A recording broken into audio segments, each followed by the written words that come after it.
समझेंगे ही, लेकिन एक केस है मेरे पास में जो आपको देखना चाहिए। मुंबई की घटना है 5-6 साल पहले की। एक लड़का जिस रूम में एमआरआई मशीन रखी होती है वहां पर किसी के कहने पर ऑक्सीजन सिलेंडर लेकर चला गया और ऑक्सीजन सिलेंडर लोहे का था। इस लड़के को कोई भी आइडिया नहीं था कि यह मशीन कितनी पावरफुल हो सकती है। जैसे ही यह रूम में एंटर होता है तो मशीन का जबरदस्त पावरफुल स्ट्रॉन्ग मैग्नेटिक फील्ड इस लड़के को दूर से ही अपनी तरफ खींच लेता है और इस लड़के की ऑन द स्पॉट डेथ हो जाती है। मेरा मकसद आपको डराना नहीं बल्कि मशीन का बिहेवियर को समझना है। जंकयार्ड में जो क्रेन गाड़ियों के कचरे को उठाती है उसकी अराउंड 1 टेस्ला की पावर होती है जो किसी भी कार को मैग्नेट से आसानी से उठा लेती है। टेस्ला यूनिट होती है जो मैग्नेटिक फील्ड की स्ट्रेंथ को बताती है, लेकिन एमआरआई मशीन 3 टेस्ला पावर की हो सकती है। इस मशीन के पास में इतना स्ट्रॉन्ग मैग्नेटिक फील्ड होता है कि आप इसके पास में लोहे की कील भी लेकर नहीं जा सकते। हम थोड़ा डिटेल से समझते हैं। बेसिकली एमआरआई मशीन शरीर में कोई भी प्रॉब्लम है तो यह उसका पता लगा लेती है प्रॉपर डिटेलिंग के साथ में। तो स्पेशली ब्रेन की स्कैनिंग के लिए इसका यूज होता है। एमआरआई की फुल फॉर्म वीडियो को पूरा देखने के बाद में अपने दिमाग से कमेंट बॉक्स में आपको लिखनी है। मशीन के बीच में आपको एक बोर दिखाई दे रहा है, इसी के अंदर पेशेंट के हेड को रखा जाता है और चारों तरफ यह एक रिंग दिखाई दे रही है। इसी का पूरा खेल है।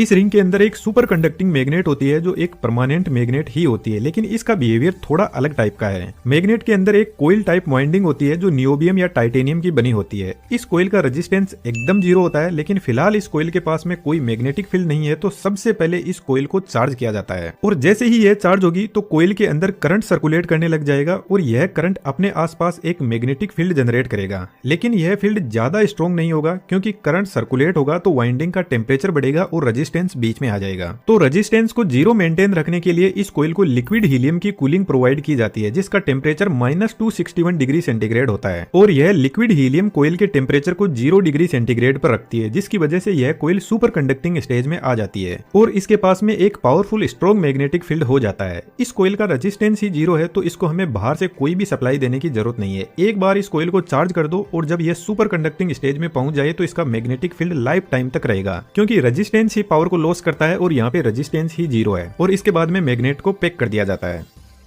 हमारी बॉडी में 60% पानी होता है और पानी में हाइड्रोजन एटम होते हैं और यदि हम जिंदा है तो इन हाइड्रोजन एटम के पास में आपको पता है कुछ ना कुछ एनर्जी भी होगी, लेकिन यह अपनी मर्जी के मालिक होते हैं और रेंडमली अपनी एनर्जी रिलीज करते रहते हैं। जब एटम स्ट्रॉन्ग मैग्नेटिक फील्ड में आएंगे तो यह मैग्नेटिक फील्ड इन सभी एटम्स को एक लाइन में सेट कर देगा और बढ़िया से अलाइन कर देगा। यह जो मैग्नेट होती है ना, इसका मैग्नेटिक फील्ड होमोजीनियस होता है, जिसका मतलब है मैग्नेट का फील्ड बॉडी के हर एक एटम पर इक्वल फोर्स लगाता है। तो अभी पूरी बॉडी के एटम्स एकदम अच्छे से मैग्नेटिक फील्ड के साथ में सेट हो गए हैं। अब आता है मशीन का दूसरा पार्ट जिसका नाम है रेडियो फ्रीक्वेंसी कोइल। जब ब्रेन की स्कैनिंग होती है तो हमारे ब्रेन के एकदम पास में कुछ इस टाइप का कंपोनेंट सेट किया जाता है जिसको रेडियो फ्रीक्वेंसी कोइल बोलते हैं। अब थोड़ा सा अपना फोकस बढ़ाएंगे। यह कोइल क्या करती है कि ब्रेन के अंदर रेडियो फ्रीक्वेंसी सिग्नल भेजती